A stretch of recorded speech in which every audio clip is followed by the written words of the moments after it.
გვიან ღამით TV პირველის ახალი ამბების ოპერატორი შიდა ქართლის ბიუროს თანამშრომელი ლაშა ჯიოშვილი თვითმხილველების თქმით, სამოქალაქო ფორმაში ჩაცმულმა ნიღბიანმა პირებმა თბილისში იმ დროს დააკავეს, როცა აქციიდან სახლში ბრუნდებოდა. გავრცელდა დაკავების ამსახველი კადრებიც. ადვოკატის თქმით, ლაშა ჯიოშვილი ზაჰესის იზოლატორშია გადაყვანილი. შინაგან საქმეთა სამინისტროს ინფორმაციით, ლაშა ჯიოშვილი დაკავებულია ადმინისტრაციულ სამართალდარღვევათა კოდექსის 173 მუხლით, რაც გულისხმობს პოლიციელის კანონიერი მოთხოვნის დაუმორჩილებლობას. დალაშა მივდიოდით ავტომობილისკენ, სადაც უნდა ჩამჯდარიყავით უკვე, დამთავრებული იყო ჩვენთვის აქცია იმ დღეს, იმიტომ რომ წამოვედით, დავემშვიდობეთ, მოდიოდით უკვე გორისკენ, მაგრამ ავტომობილამდე 15-20 მეტრის დაშორების მანძილზე იმ დროს, როცა ჩვენ უკვე გვირაბში შევედით, სადაც ავტომობილი იყო გაჩერებული, ზუსტად ამ ადგილას მოგწვიდნენ ადამიანები, ჩაცმულები, ესე რაღაცა შეფუთულები, შეიძლება ითქვა, ზოგიერთ სახე კი უჩანდა პირველ ეტაპზე, მაგრამ მალევე მათ სახეები დაფარეს,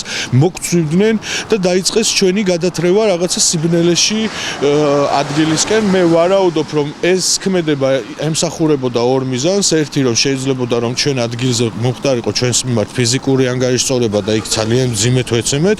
მეორე ვფიქრობ, რომ ეს იყო გამიზნული ქმედება იმისთვის, რომ შემდგომში კადრებშიც ისმის, ლაშა ამბობს, რომ ჯიბეში ხელი ჩამიყვეს და რაღაცა ჩამიდეს ჯიბეში და ეს ადამიანები არ იყვნენ პოლიციელები, მათ არ ქონდათ არანაირი მაიდენტიფიცირებელი პოლიციელებისა, არც ფორმა პოლიციელის, არც რაიმე ატრიბუტი, არაფერი მათ არ გააჩნდათ, ამიტომ პირველივე ეტაპიდან მე ჩავთვალე, რომ ეს იყო თავდასხმა ტიტუშკების მხრიდან და რაწამსაც მოვახერხე და გამოვეცალე მათ აი ამ პროცესში, ეგრევე დავიწყე პატრულში დარეკვა და პატრულის ოპერატორს ველაპარაკებოდი, რომ თავს დაგვესხნენ, იტაცებენ ადამიანს ჩემს თვალწინ და ეს პროცესი განვითარდა იმ დრომდე, ვიდრე ლაშა არ ჩატენეს უკვე მანქანაში და არ წაიყვანეს.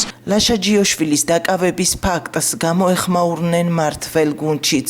ასახელებთ იმას, რომ გაიტაცეს, ნუ არ ქნოთ ასეთ სახელს. ალბათ იყო რაღაც ისეთი ქმედება, თუ პოლიციამ წაიყვანა, აუცილებლად ხო გაარკვევენ. გარჩევა როგორ ხდება, იცი, სად აღმოჩნდება? აღმოჩნდება სასაფლაოზე, სადაც კლავენ, როგორც თქვენები კლავდნენ.